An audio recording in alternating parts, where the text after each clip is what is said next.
Hello everyone, this is Yalda from Eat, Burn, Sleep, the online low inflammation, gut health and sustained weight loss platform. If you follow me on my social media, you probably know that I love learning, discovering new things, meeting passionate individuals. So I have decided to launch this podcast where I interview amazing people. We're going to be talking about physical health, mental health, well-being, with people who are passionate about what they do and who strive for excellence. I hope you learn from it and you enjoy it. Let's get started.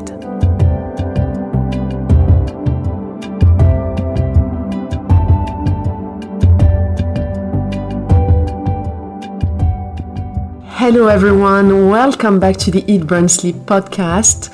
Today I have a beautiful guest who invited me on her podcast a while ago. Mimi Ikonn is here with me. Hi Mimi, how are you? Hi Elda, thank you so much for having me today.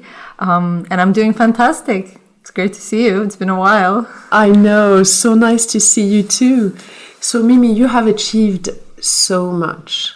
And when I was thinking about what topic we should cover, I literally went through everything. I was like, growing up in Azerbaijan, moving to Canada, achieving all the things you have achieved as an entrepreneur and on social media, motherhood, relationship, mental health.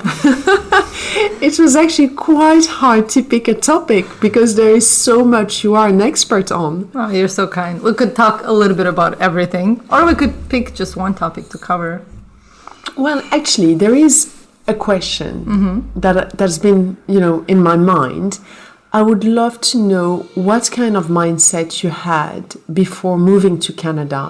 Were you someone who was ambitious? Were you laid back? Did you have great plans? What kind of child were you? And how did you become this powerhouse? You're so sweet.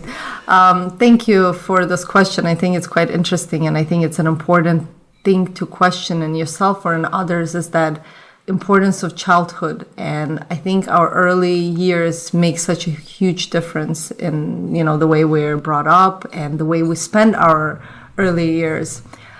I am very grateful that my mom was always somebody who read a lot of alternative literature, so very open-minded books on manifestations and spiritual books. And she always kept our minds open. I really appreciate that. Now looking back and also being a parent, I realize a lot of these qualities come from the fact that this is the way we were raised because of her, and not having that fixed mindset or a black and white outlook on life. And growing up, I spent a lot of my days just daydreaming about the life I wanted to create. So ever since I was little, I just knew that I'm not going to stay in Baku, Azerbaijan. It's from, where I was born and raised till I was 16. But even as a little girl, somehow I always had this sense of non-belonging, really. I loved being there, and I had a great childhood. I mean, I was telling my daughter Alexa, when I was little, we were out playing just in the, we lived in a building, and there were a few buildings, and you had a little square or a garden, but all the kids were playing out from an early age of 3, 4, just out by themselves. You just go home to have lunch and then you run out and you play all day. And that's like probably the best and most favorite part of my childhood. So we had a lot of independence, and we were trusted as kids to, at 4, 5, 6, to go buy groceries. Like, I remember my mom sending me to buy tomatoes or bread at 6. And, sometimes you get to the store and you're like, what am I doing here? What do I need to buy? As a kid, you're still kind of daydreaming. Or like going to school in grade 1, 2. Like, I used to walk myself to school and walk back. So I believe the fact that we were not like helicopter parented really allows for like that extra confidence and independence from an early age.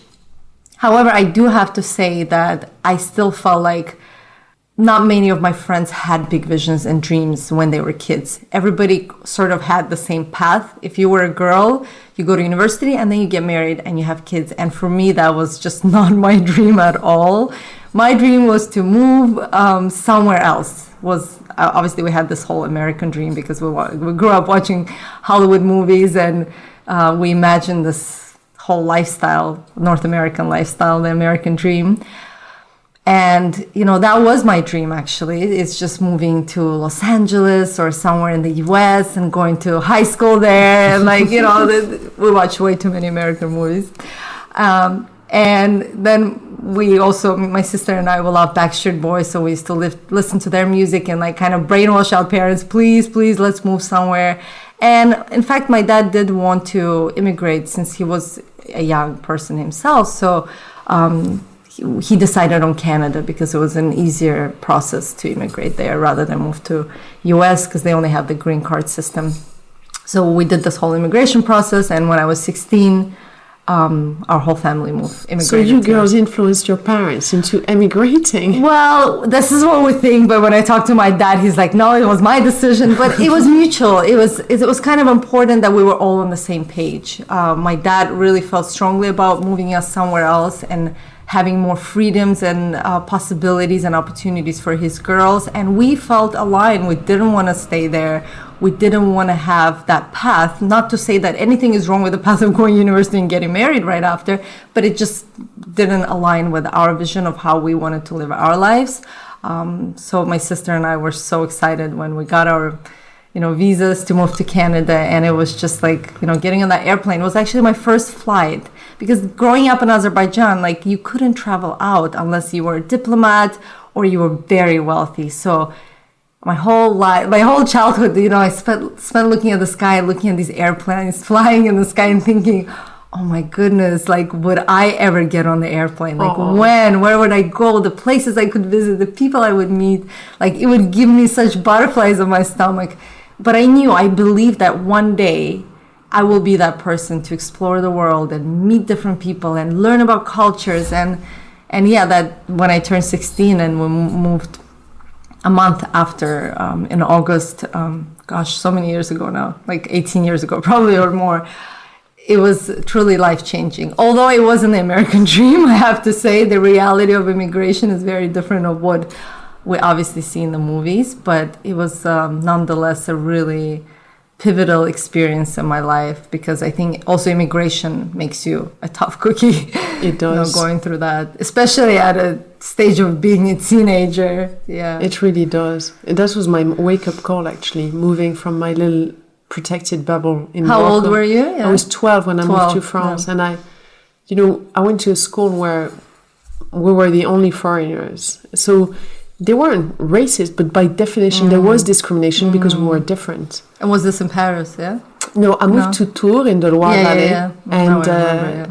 And Paris would have been more cosmopolitan. Yes, exactly, yeah. But we moved to the city where my parents had studied and met.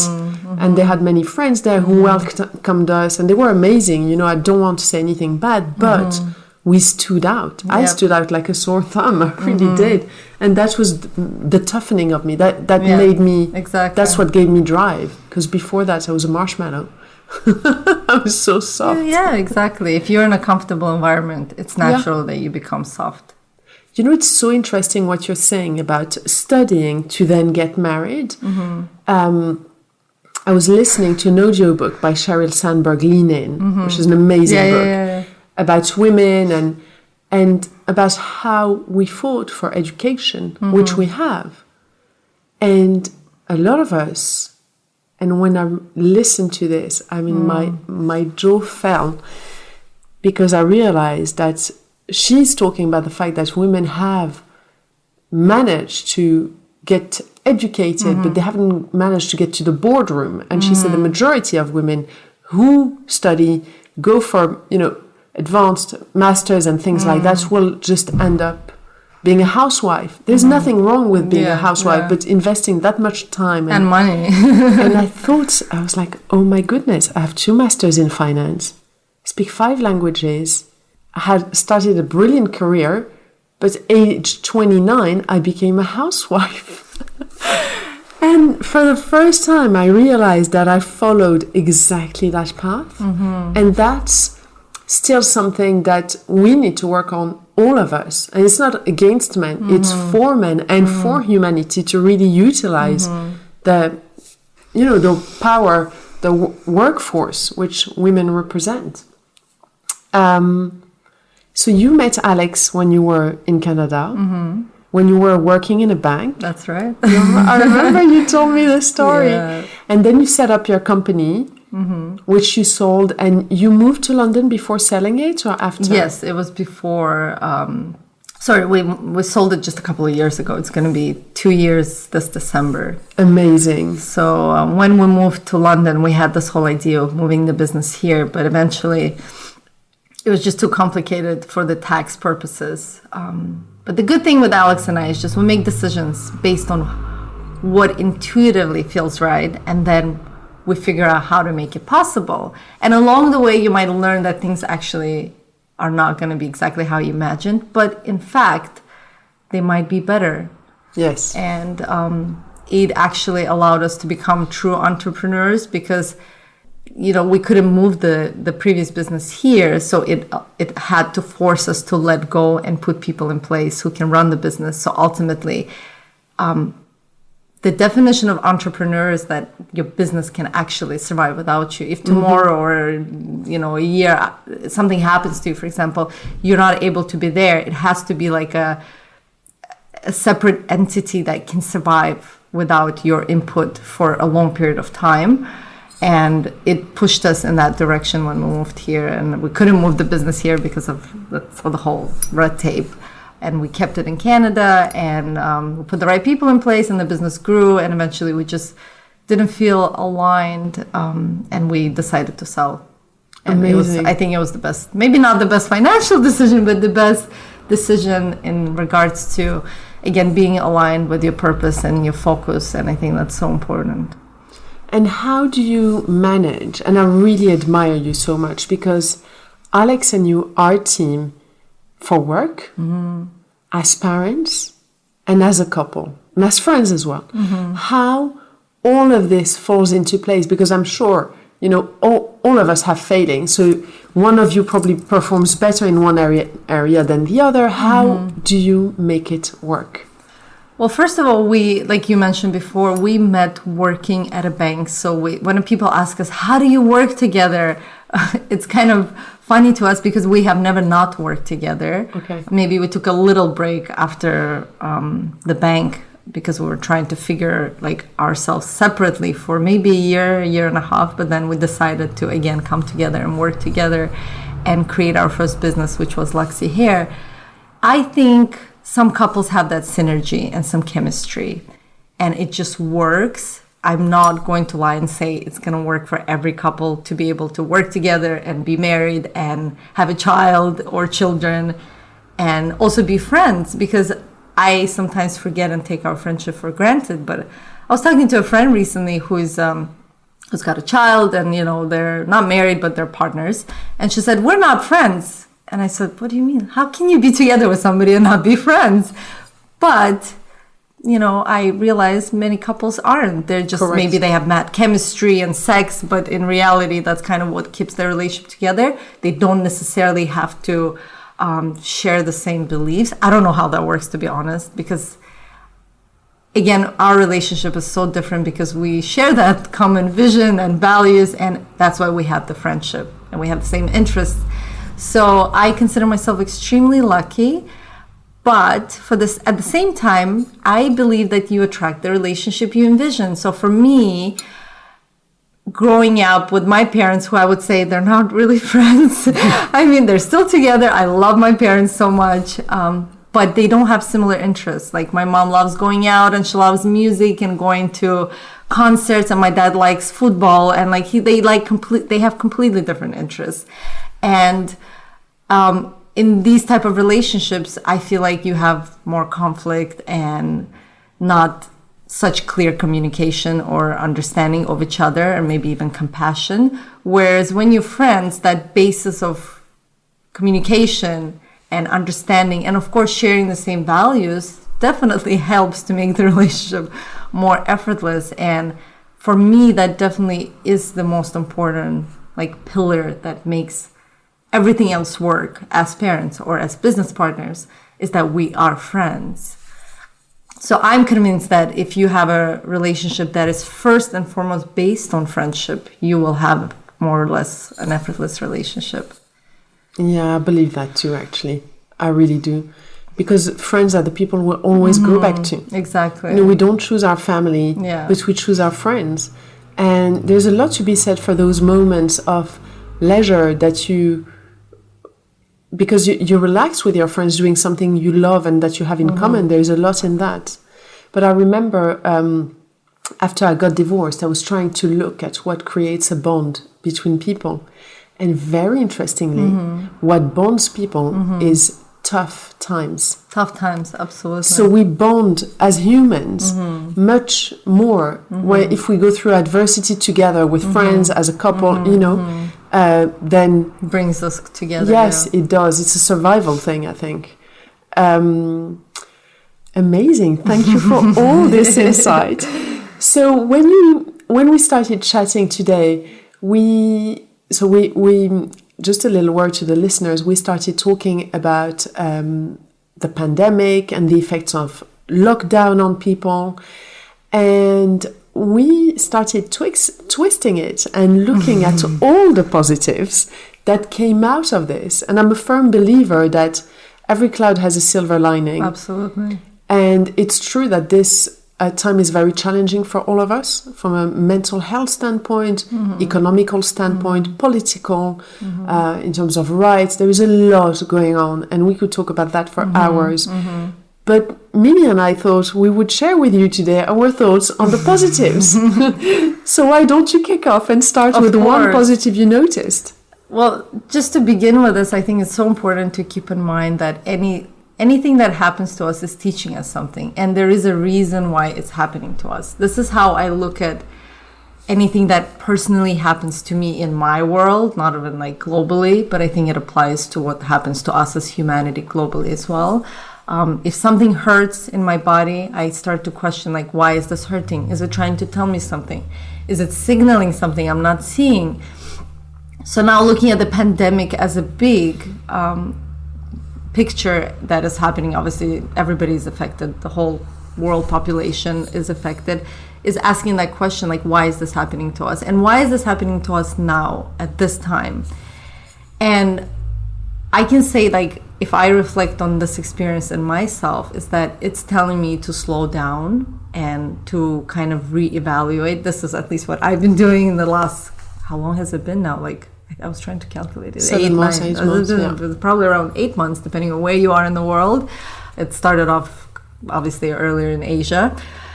And realizing and reflecting back on everything that I've been doing and everything, how I've been spending my time, who I've been spending my time with, and deciding whether this is the best use of my time, because you start becoming even more aware of your own mortality. This is something I've been aware anyways for many years. Sadly, or maybe as a blessing, when I was 10, my grandfather passed away right in front of me. I mean, he was healthy, everything was fine, and then he had lunch and he just, Wow. died, for lack of other words. But it was traumatic, but it also taught me that, like, life is precious and there's an end to it. And, you don't know how long you have.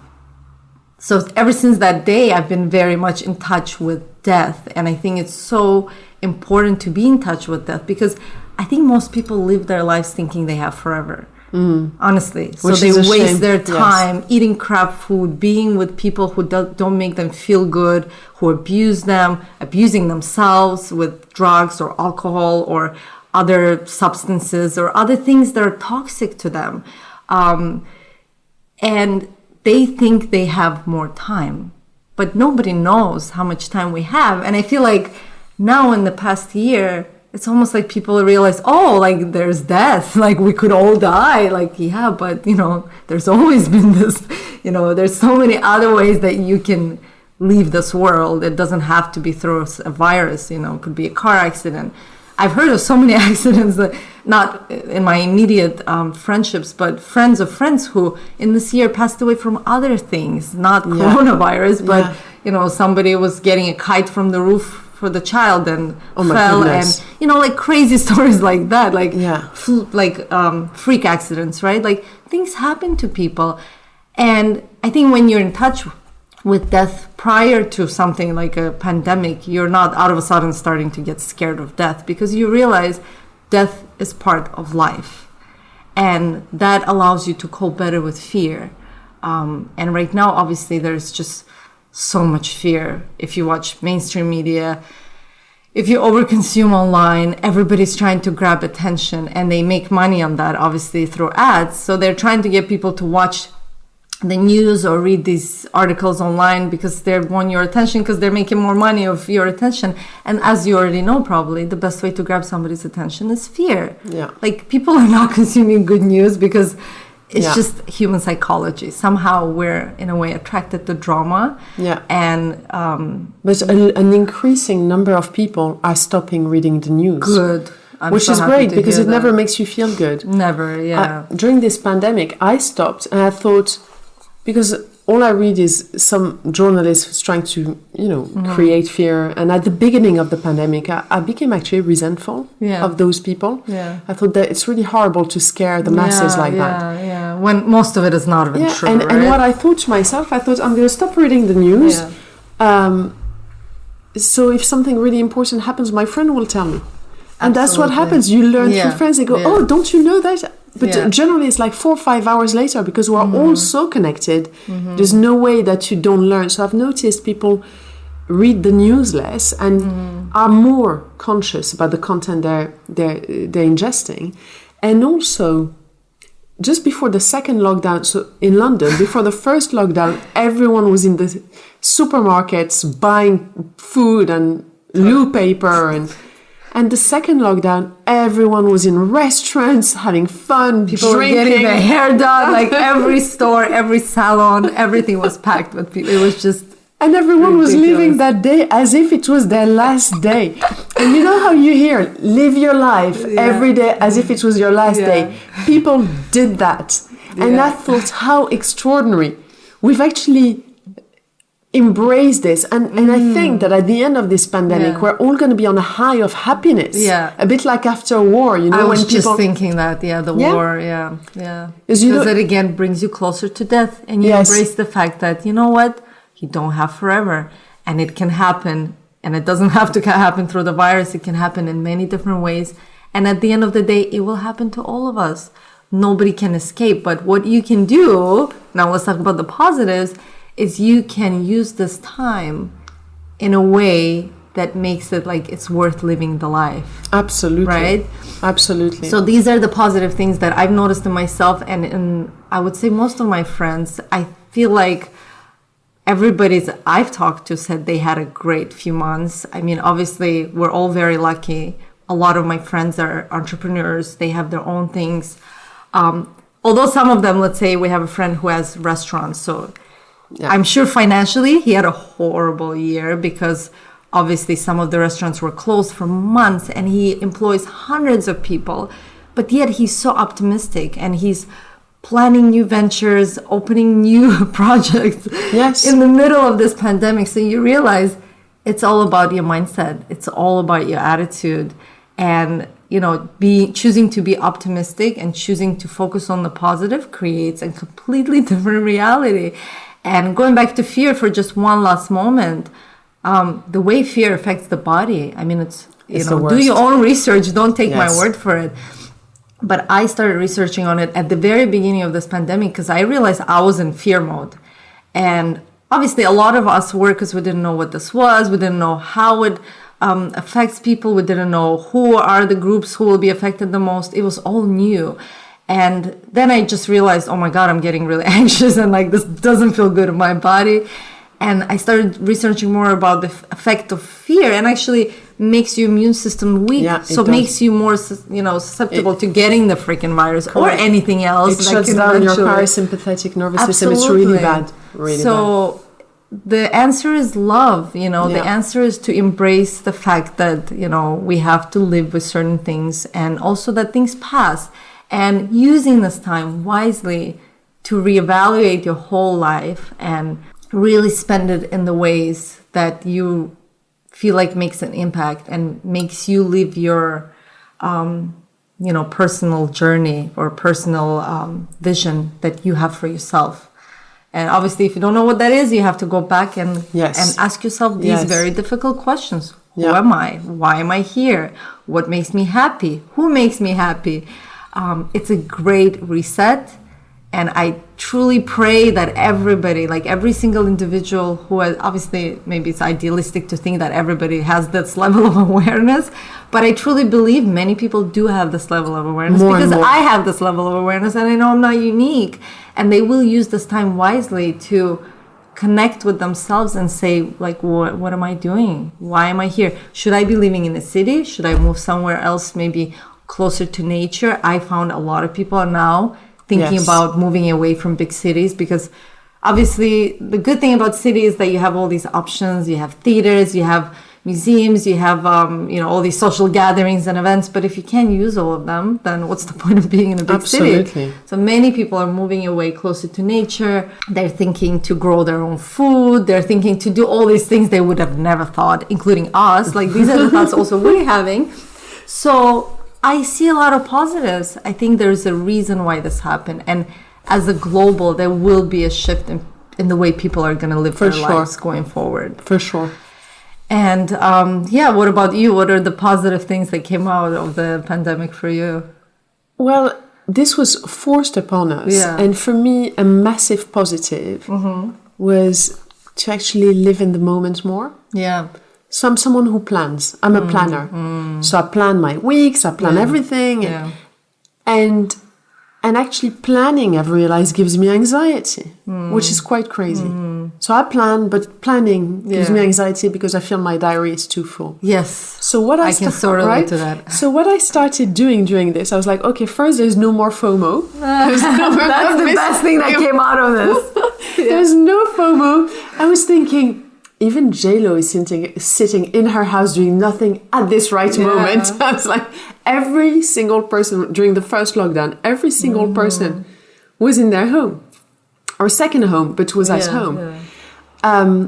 So no more FOMO. And the thing about planning, I started reverting back to a much more Moroccan way of being, which is how people are in Morocco. They decide on the day to have dinner, depending on how they feel, the weather, what's up, what's in the market, what fish was caught that day. That's what we're going to cook today. Yeah. And so I got myself a weekly planner. I know it sounds crazy. I stopped planning with a planner, but I did. I got myself a weekly planner, empty. And every morning I wake up, depending on how I feel, I look outside, how the weather is. Yeah. I decide what I'm going to do that day. And if I want to see people that day, I will text them that day. Yeah. And I started living day by day. I have found that I feel happier, that I enjoy my moments more. When I share time with people, if we go for a meal or something like that, when it was allowed, I would enjoy it more because I didn't have the anxiety about having it in the diary for a week. Yeah. And I have been more productive as a result. Because once you remove crazy thoughts that go around being anxious, you are in the moment and much more productive. So that's been a huge plus for me. I can definitely relate to that. Yeah. Just having a calendar gives me anxiety. I don't know what it is, but I'm glad there's other people. Yeah, the pressure of... also for me... I'm curious to see what your top values are, but for me, my top value is freedom. So when I fill up my diary, I feel like even though these are the things I want to do, or like meet with somebody or have some kind of a business meeting or whatnot, but at the same time, I'm still like trading my time for these things and knowing that my time doesn't belong to myself in the future, or I could choose it, spontaneously to do something, makes me feel like I'm giving up my freedom. So, this is just a side note on that. But I think like learning to live more in present and plan less. Yeah. It's just how we used to live. I think this is something that, in a way, it makes me sad that our children might never experience this. But when we were little, because we didn't have we had phones, but we had like just one phone in the house, right? Like a landline, no mobile phones. When I was maybe between, I don't know, you start remembering things from 3 to 10. After that, we started getting mobile phones, you know.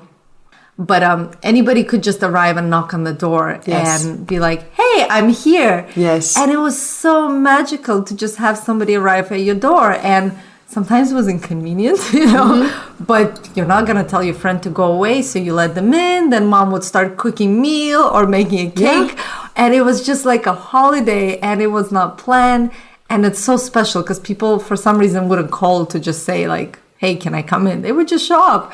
And I think it's so sad that my daughter might never experience that like in her life, because everything seems so planned. And it's just, there needs to be more room for just spontaneity and that living life more freely and allowing for that in our day-to-day lives. Like everything is like scheduled and in a box, but I've been craving myself to just have that freedom and that more time for just being and being more present and being more spontaneous, like you said. And also, it you know, when we put things in the diary, it's expectations, and expectations is pressure. Yeah. When someone shows up at the door and your mom bakes a cake, what happens is there are no expectations of having fun, and you're having so much fun. And that's why the best parties are always the ones that are not planned. Yeah. You know, when you go just for a drink and you end up partying till 3 o'clock in the morning, that's the best one. Yeah. Because there are no expectations of fun, so you have lots more fun. So that's what I want to... That's a great point. Yeah. And the other thing that I have truly embraced more, and I've always known that social interactions are very important for health, and I talk about this on my Instagram a lot. And I did a video about... the impact of the lack of social interactions, you know, like the lack of oxytocin, serotonin, bacteria, all these things. But social interactions, we know, is the number one factor in longevity. But even knowing that, I wasn't prioritizing it. I was always putting work, my workout, my exercise, I would give that priority. And now, since the pandemic, whenever I have a chance to have a safe social interaction, I will do it. And that's made me feel so good. So it's been great. As you say, it's been a reset, because you look at your life and you think, hold on, what can I improve here? Yeah. There's a lot of stuff. It's like having a cluttered space and like letting go of things that no longer serve you. Yeah. And there's so much more space and room to breathe, to be, to create, and also to welcome more, maybe possibly new people into your life, and new relationships and new friendships. And like you said, one thing that's became more importantly aware in this times is that importance of having a community of like-minded people who can support you during this difficult time, or any time, obviously, but like having a community can make or break you.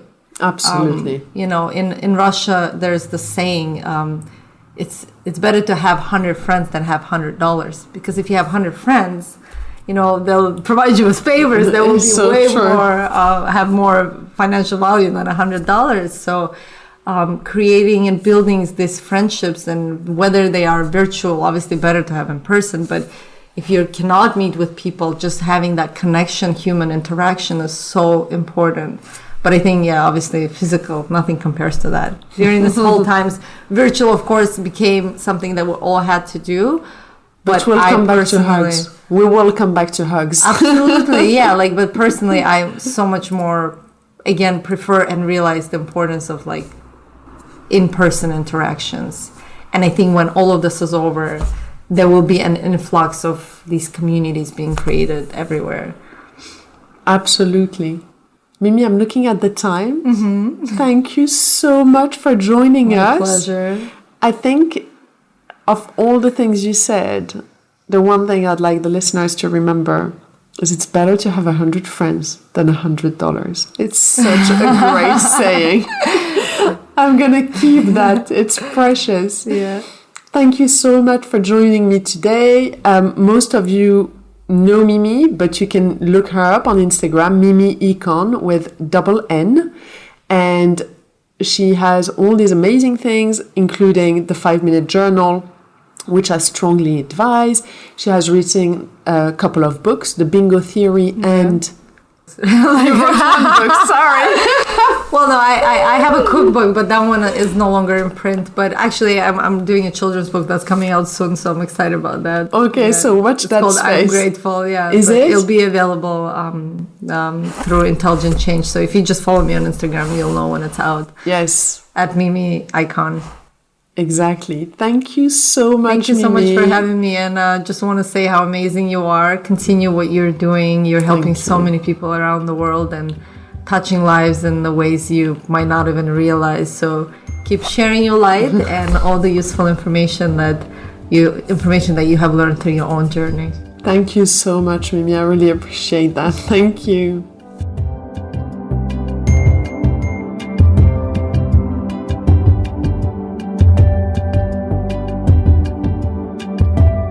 Thank you to all of you for listening today. I hope you enjoyed it. Feel free to go on eatburnsleep.com to learn more about gut health and chronic inflammation. I would really appreciate if you could rate this podcast, and of course feel free to share it with anyone who might enjoy it. Have a beautiful day.